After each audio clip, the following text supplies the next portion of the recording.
Бұл автокөліктің шоуын сіздер рахаттанып көретіндеріңізге мен сенімдімін, себебі бұл жаңа нұсқадағы электрлі BMW i7.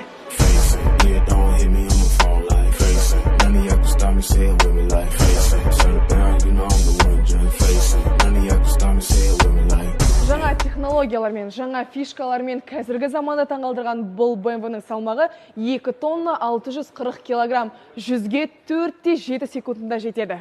Ұмытылмас әсер сыйлайтын бұл седан BMW электромобильді және де бензинді 544 аттың күші бар, ал қуат көзі 630 қашықтыққа дейін апарады. Футуристикалы салонның ішіне қош келдіңіздер. Бұл жердегі неонды түстер, бұлғары қоңыр түсі жұмсақ орындықтар, төбесінің өзі алькантара материалынан жасалған, қорап, менюда ауыстыру батырмасы, тіпті дыбысты ұлғайту батырмасының өзі кристалдан жасалған қымбат комфортты білдіреді.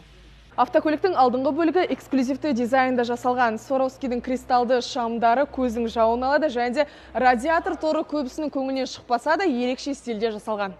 Көліктің есіктері қалай ашылатынын өздеріңіз көрдіңіздер. Болашақтың фантастикалық автокөлігі десем қателеспеймін. Және де тағы да айтып кететін бір нюанс. Автокөліктің ашқан кезде датчик парктроник жұмыс жасап, сізді сезеді, яғни соңына дейін ашылмайды. Қазір көрейік.